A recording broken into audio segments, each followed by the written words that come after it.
Hey everyone, Tuesday update, Tony George, DocSports.com, Mac Action Football on a Tuesday. And get your football fix tonight if you don't want to watch the election results come in. Vote today.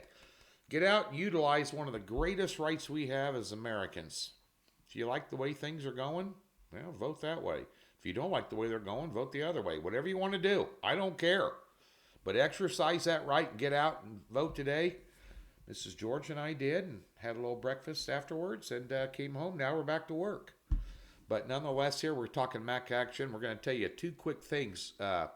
Later this morning, I'm going to be putting out the Week 10 NFL opening line report, and I have not looked at a single line. I'm going to open them up and give you my raw, candid, and initial thoughts right out of the gate. With the Week 10 NFL opening line report, it'll be up here a couple hours. Well, noonish Pacific.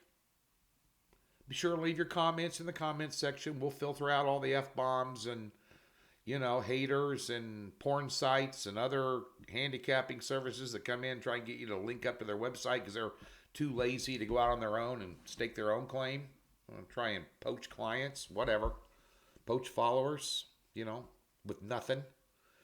But nonetheless, that'll be up later today too. And the podcast tomorrow. Tim Fines joins me, my small conference guru in college basketball.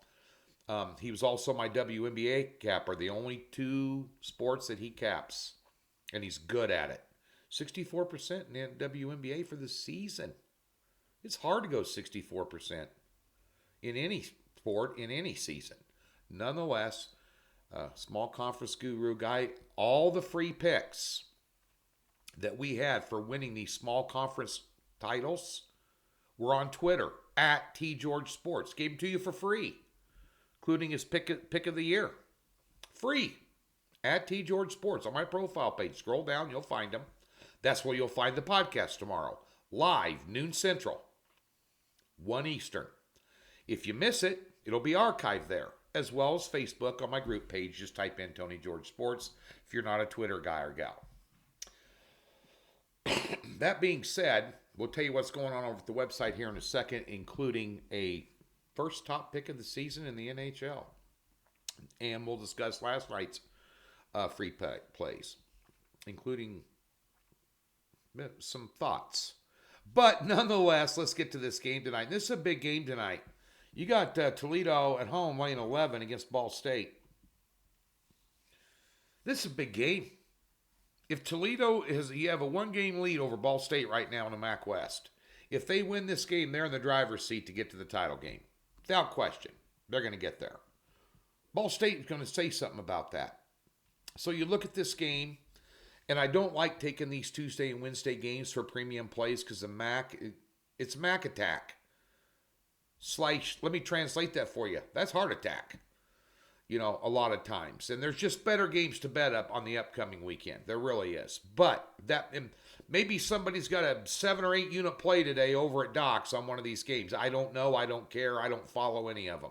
I don't know what any of them. I talk to Scott Spreitzer occasionally, about a game I have a question about because I respect him or Vernon or Doug Upstone. I'll call him up on the phone on a Wednesday and say, hey, talk me out of this or, something. But I don't know what they're doing.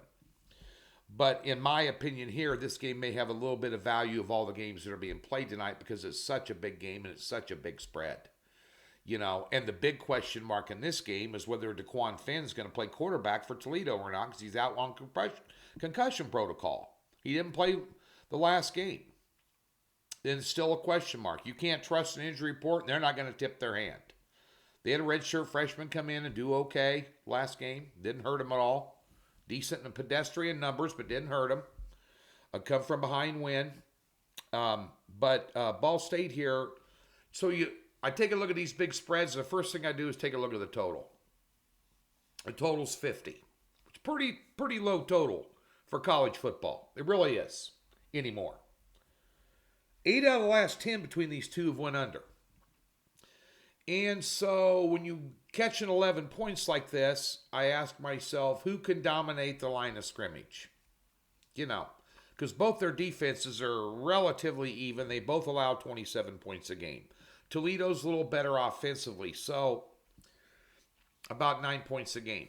They allow the equal amount. Spread's 11. Who can run the football better in a big game? That's the first thing I look at. Well, that's Ball State. Yeah. Carson Steele, best running back in the MAC, plays for Ball State. Leading rusher in the MAC, over 1,000 yards.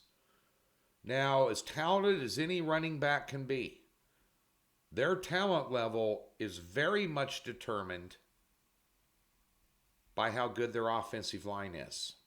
And obviously they have a good offensive line, so they're going to be able to stretch the clock, grind it out, keep it low scoring, hang in there in a big game.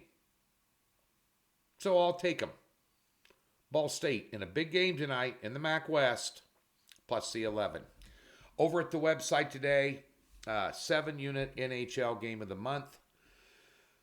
I haven't had a top play in the NHL. As a matter of fact, for the whole season in the NHL, which we're taking a little different approach this year. We've hit 6 out of our last 10. Low volume, surgical strikes, that best bet on the board, cherry pick it. I've only had 3 4-unit picks all season. The rest of them have been 3 or 2s. Just going low volume, low units. Get up on a house a little bit and then find one you really like and just booyah. That's what we're going to do tonight in the NHL. College basketball, opening card yesterday, 1-1 split with profit. And we'll take it. Your free play on Quinnipiac last night. Not only did they cover the 9.5, they won outright against Rhode Island. Okay? The teaser play in the NFL game didn't work out very well because New Orleans... And my prop bet went down. I had Kamara over 37.5 yards. Receiving, he got 4 targets. He'd been averaging 9. He got 3 catches for 32. Their offense would Dalton. And I'm telling you something too. Baltimore's a completely different animal now that Roquan Smith's there. Defensively, that was a team I hadn't seen all year out of them. And defensively for the Saints, wow. That was a team I was unfamiliar with. Man, what a mess. But nonetheless, we have a 3-unit college basketball best bet with a very detailed write-up of why you're going to win this one. Be sure and get over to the website and get it.